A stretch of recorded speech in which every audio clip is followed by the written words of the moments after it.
ஒரு துண்டு வசம்பு போதும் நீங்க கேட்டதெல்லாம் கிடைக்கும். இனி ராஜபோக வாழ்க்கை தான். அது எப்படி அப்படிங்கிறத இந்த பதிவுல பார்க்கலாம். முருகனோட ஒரு வரி மந்திரத்த சொல்லி இந்த வசம்ப வச்சு இப்படி பரிகாரம் செஞ்சீங்க அப்படின்னா, முருகன் உங்கள் வசமாகுவார். அது எப்படி அப்படிங்கிறத தான் இந்த பதிவுல தெரிஞ்சுக்கலாம். ஓம் சரவண பவ அப்படின்னு கமெண்ட்ல டைப் பண்ணுங்க. இப்ப பதிவ பார்க்கலாம். வீடியோவ ஸ்கிப் பண்ணாம பார்த்தீங்கன்னா தான் நான் எதனால இந்த வசம்ப வச்சு இந்த வரிய சொல்றேன் அப்படிங்கிறது உங்களுக்கு தெளிவா புரியும்.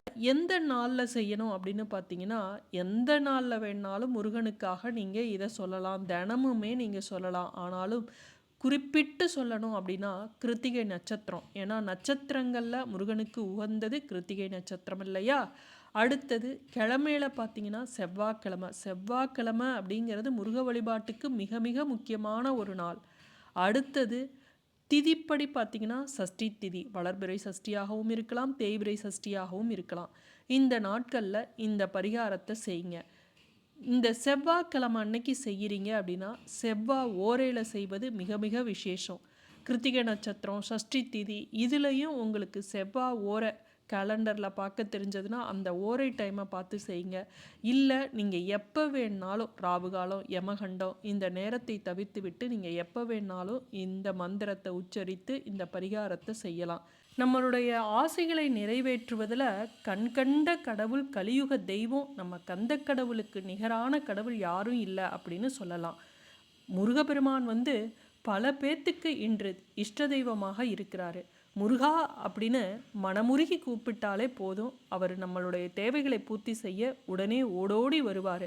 நானும் தாங்க முருகா முருகான்னு சொல்கிறேன், முருகனுக்குரிய மந்திரங்களெல்லாம் சொல்கிறேன், பரிகாரம் செய்கிறேன். ஆனாலும் எனக்கு முருகனோட அருள் கிடைக்கல, என்னுடைய ஆசைகள் நிறைவேறலை அப்படின்னு சில பேர் சொல்லுவீங்க. முருகா அப்படின்னு சொன்னால் மட்டும் வாயால் நீங்கள் மந்திரங்களை ஜெபித்தால் மட்டும் போதாது.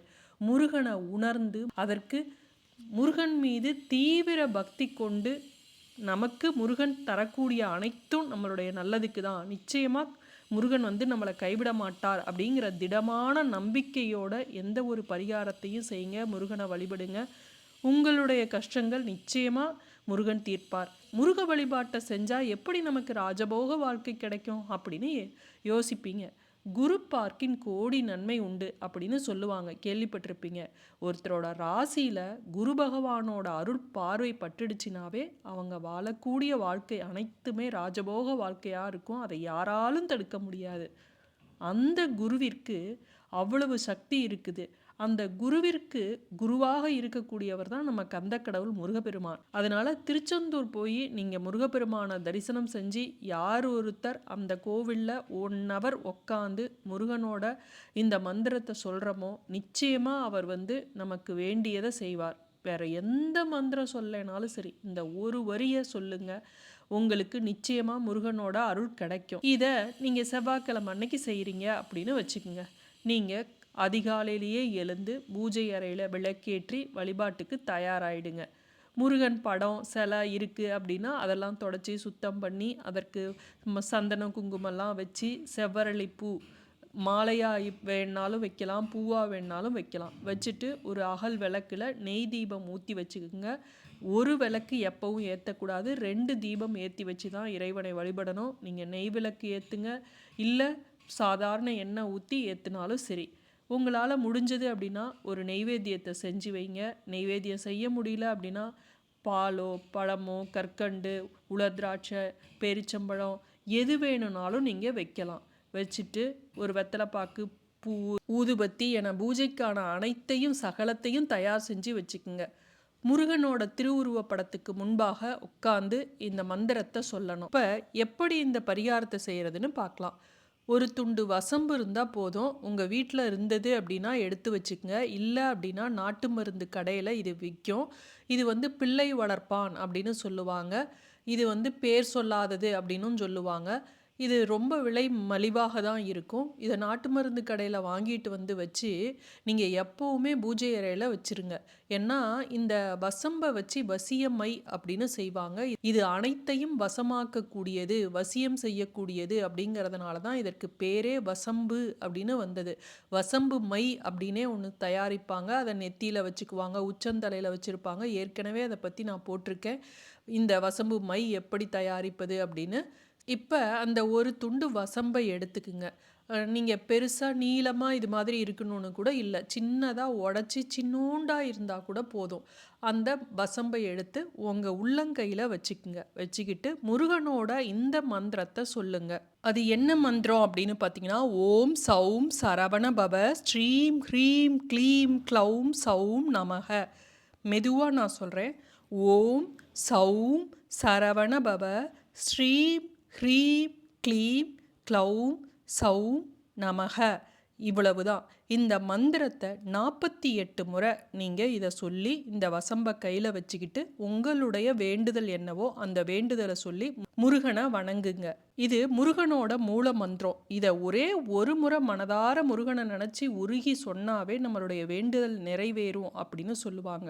இந்த மந்திரத்தை குறைஞ்சது 48 முறை சொல்லி இருக்கணும். 108 1008ன்னு சொல்லுவது உங்களுடைய இஷ்டம். இந்த மந்திரத்தை நீங்கள் எவ்வளவு சொன்னாலும் அதற்கு தகுந்த பலன் உங்களுக்கு கிடைக்கும். இந்த வசம்பு அப்படிங்கிறது நமக்கு வசியம் பண்ணி தரக்கூடியது. நம்மளுடைய வேண்டுதலை நம்ம சொல்லும்போது இந்த உள்ளங்கையில் இந்த வசம்பை வச்சிருக்கோம்.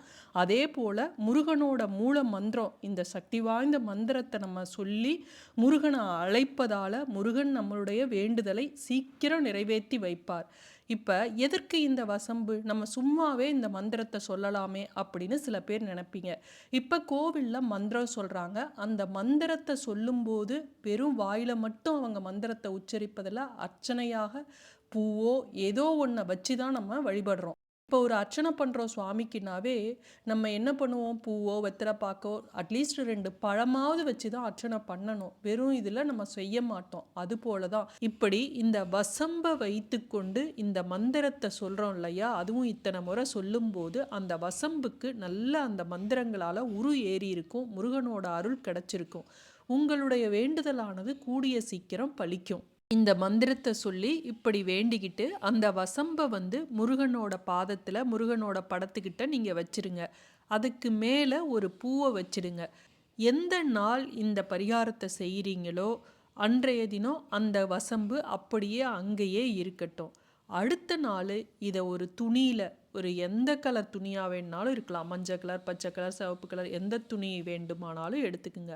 அதுக்குள்ளே இந்த வசம்பை முடிஞ்சு வச்சு நீங்கள் உங்களுடைய பணம் வைக்கக்கூடிய கேஷ் பேக்கில், பீரோவில் ஏதாவது ஒரு இடத்துல வச்சிடுங்க. இந்த முருகனோட மூல மந்திரத்தை சொன்னால் நமக்கு எவ்வளவு சக்தி கிடைக்கும், எப்படி நம்ம அனைத்தையும் வசமாக்கலாம் அப்படிங்கிறத கந்தகுரு கவசத்தில் முருகனோட மூலமந்திரத்தோட சக்தியை பற்றி சொல்லியிருக்காங்க.